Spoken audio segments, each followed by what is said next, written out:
Esta música anticipa la presencia en estos estudios de Ignacio Monzón. Muy buenas. Muy buenas, Bruno. Nuestro historiador de cabecera, con quien a lo largo de toda esta temporada estamos repasando, recordando e informando acerca de muchas curiosidades del mundo antiguo. Hablamos de Grecia y en semanas anteriores, en ediciones de esta misma sección, hemos hablado de Grecia como la cuna de la ciencia actual. Eso quiere decir que Grecia es, en cierto modo, la cuna de la racionalidad. Pero no deja de ser paradójico que a la vez también sea la cuna de las supersticiones y de los mitos. Sí, a mí siempre me decían en el colegio que era una de las civilizaciones que más mitos había tenido. Y sin embargo, realmente no es tan raro. Hoy día tenemos científicos que, por ejemplo, son cristianos y pueden casar las dos cosas, o sea, no son supersticiosos por eso. Entonces, no era lo mismo ser un agricultor de Beocia, lo mismo casi uno no sabía ni leer ni escribir, que ser un Aristóteles. Entonces, ellos sí conjugaron esos dos elementos y de una manera muy poderosa. La cuestión es que incluso para gente más racional, para algunos filósofos, los dioses sí eran, digamos, ridículos, pero para otros estos temas eran muy serios. En definitiva, lo que buscaban con sus investigaciones científicas, con el desarrollo de la ciencia en aquella época, era buscar respuesta a las grandes cuestiones. Con los oráculos buscaban, en definitiva, lo mismo, conocer el devenir, conocer lo que iba a ocurrir, conocer lo que iba a suceder y cómo se iba a comportar el mundo que tenían a su alrededor. Es lo que podríamos llamar casi la respuesta fácil, el juicio de Dios, que eso se ha dado en muchísimas culturas. Cuando una persona se encuentra en una situación de la que no sabe cómo salir, pues evidentemente tiene que pedir ayuda a poderes superiores, porque se supone que los dioses lo saben todo y lo pueden todo. Entonces, ¿quién mejor que ellos puede para guiar a un ser humano o a una polis? Porque muchas veces no solo se pide para uno solo, sino para toda una comunidad. Oráculo es una palabra que a veces asociamos a determinadas personas a las que denominamos así, pero en su origen el término, y en Grecia, no se refería a las personas. No, es una de estas alteraciones de que más o menos pasa muchas veces en muchas culturas, en muchos conceptos. El mismo concepto de justicia ha cambiado, el concepto de piedad es completamente diferente en el mundo antiguo que en el mundo medieval o en nuestro mundo. Entonces, oráculo no era una persona, no era ese adivino, sino que más bien era la profecía. Uno iba a un sacerdote para que le diese un oráculo. Y por extensión, oráculo también era ese santuario especial donde se recibía esa sabiduría de la divinidad. Después hablamos de algunos de esos santuarios especiales, algunos han quedado para la historia y para la investigación arqueológica también, pero si tuviéramos que efectuar un dibujo típico de cómo era un oráculo y cómo era el lugar y cómo se efectuaban esas consultas, ¿qué podríamos decir? Para empezar, que era caro. Había que desplazarse a sitios... que no pagaban la voluntad. O sí, pero no. Sí, pagaban la voluntad, pero la voluntad evidentemente tenía que ser importante. Porque además, como los dioses lo sabían todo, si uno era rico y daba una miseria, pues evidentemente podía pensar que los dioses le iban a castigar. Lo primero que hay que hacer para acercarse a una divinidad, por tanto, aparte de llevar tu cuestión, es llevar un regalo, llevar una donación, porque es una muestra de respeto. Pues unos sacrificios que puedes hacer, animales vivos, o trípodes, por ejemplo, de oro, dinero, estatuas, y así, precisamente, los santuarios, esos oráculos, se acabaron convirtiendo en lugares de enorme riqueza, un poquito como Fátima y Lourdes, o sea, en fin, en ese sentido. Y en cierto modo funcionaban igual, porque quien daba la respuesta, vamos a decir, divina, sagrada, la que llegaba desde el más allá, no era directamente la persona, en este caso, en Lourdes sería el sacerdote, la monja, claro. No era directamente la persona, sino que el contacto con quien estaba en contacto, valga la redundancia, con la divinidad, no se producía de forma física, ¿no? No. Había intermediarios. Era una medida muy profiláctica, porque esas personas, claro, eran especiales. No todo el mundo puede hablar con la divinidad. Pasa lo mismo en el mundo judío. Siempre hay un Mesías, que es un intermediario, es el único que puede hablar directamente con Dios. Entonces se convierte en una persona tan valiosa que hay que salvaguardarlo físicamente.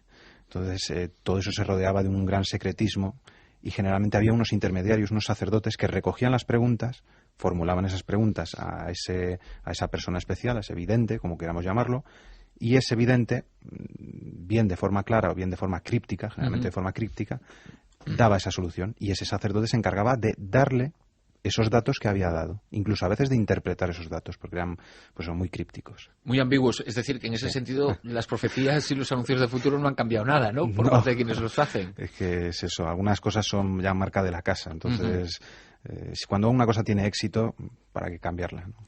¿Y quiénes eran las personas que estaban en contacto con esa divinidad? Pues tenían que ser personas muy especiales. En este caso, además, lo curioso es que no solo eran hombres. Llegaron a ser famosas las mujeres.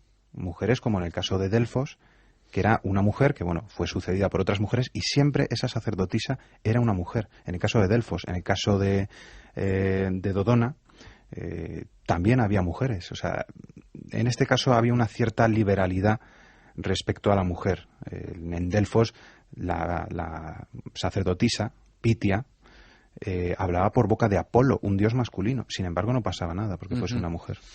Vamos a hablar de algunos de esos oráculos conocidos, oráculos famosos, por ejemplo, el de Dodona. Sí. La gente generalmente siempre conoce el de Delfos, pero el de Dodona... Pero lo dejamos para el final. Sí, lo dejamos, es lo mejor para el final. Por eso. Entonces, este es una especie de medalla de plata, por así decirlo.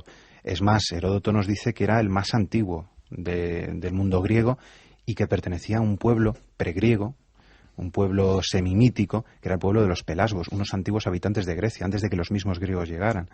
Y la verdad es que la arqueología nos demuestra que desde la Edad del Bronce hay una continua ocupación de ese territorio, la zona del Epiro, una zona completamente excéntrica dentro del mundo griego, una zona muy agreste, no era la metrópoli, no era el corazón de la helenidad, y sin embargo era, pues como digo, el más antiguo probablemente. ¿En cada oráculo se manifestaba un dios distinto? ¿Cada dios tenía su lugar en el cual, decir lo que iba a suceder? Más o menos. Había dos dioses particularmente susceptibles de ser oraculares, que eran Apolo, dios de oráculo de muchos sitios, y Zeus. Zeus es el rey de los dioses, entonces es normal que él domine el destino, bien porque tiene un conocimiento tal que lo conoce, o bien porque como es el rey, pues claro, él ordena las cosas. En la Ilíada él sabe, de hecho en la Ilíada le nombran como Zeus Dodoneo, Zeus el de Dodona. Exacto. Él sabe que su hijo Sarpedón va a morir y no puede hacer nada por evitarlo, porque bueno, él tampoco tiene un poder completo. Pero es eso, él sabe muchas cosas. Entonces son los dos dioses básicos, generales, que se pueden conocer. Pero hubo otros. Apolo, por ejemplo, le quitó el oráculo de Delfos a la diosa Temis. Le robó el mismo lugar. El oráculo de Delfos, precisamente lo claro. Mencionas ahora. Allí era el lugar en el cual se manifestaba Apolo. ¿Por qué Delfos alcanzó tantísima notoriedad? Una notoriedad que incluso cuando pensamos en los oráculos es la imagen y el nombre que nos viene enseguida a la mente. Claro. Pues yo creo que precisamente por su ubicación geográfica. Prácticamente está en el centro de la Grecia central. O sea, en el centro de todo. Es más, geográficamente todavía se conserva una piedra, porque se decía que allí estaba el ónfalos, es decir, el ombligo del mundo. Esto es, ellos concebían más o menos que la Tierra era plana pero circular, y el centro geográfico de todo el mundo, se decía por una leyenda de Zeus y unas águilas, estaba justamente en Delfos. Entonces era un punto muy especial, aunque solo fuese por eso. Y todos los caminos, digamos, entre comillas, pasaban por Delfos. ¿Y qué tipo de cosas se iban a consultar al oráculo? Pues de todo tipo, generalmente cosas muy importantes, porque, digamos, ya tenía mucho caché. Entonces eran cosas de política, pues a nivel incluso internacional. Durante las guerras médicas, Heródoto nos relata que los atenienses envían una petición, una embajada a Delfos, para saber qué tenían que hacer contra los persas, que ellos, se supone que Apolo les dice que se tienen que proteger con una muralla de madera.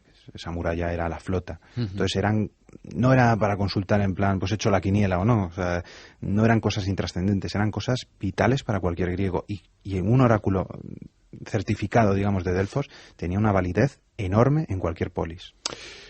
Como al comienzo decíamos, Grecia fue la cuna de la ciencia actual y de la ciencia tal y como la concebimos, sí. en estos momentos, evidentemente con muchos avances, con menos avances el mundo de la evidencia, evidentemente, pero también se puede decir que ahí está la cuna, por lo menos de cómo la concebimos en la actualidad, toda esa sabiduría esotérica, ¿no? Exacto, incluso es las famosas pitonisas. Derivan su nombre precisamente de Pitia, la Pitia de Delfos, la pitonisa de Delfos. O sea, hasta los mismos términos los seguimos utilizando porque nos ha quedado ese pozo. Ese pozo es imposible de cambiar, espero. Y aquí lo demostramos y cada semana que hablamos contigo vemos y comprobamos cómo la historia en realidad y todo lo que tenemos comenzó ahí y luego las cosas nos han transformado tanto. Ignacio Mozón, como siempre, un placer estos minutos contigo. Muchas gracias, Bruno.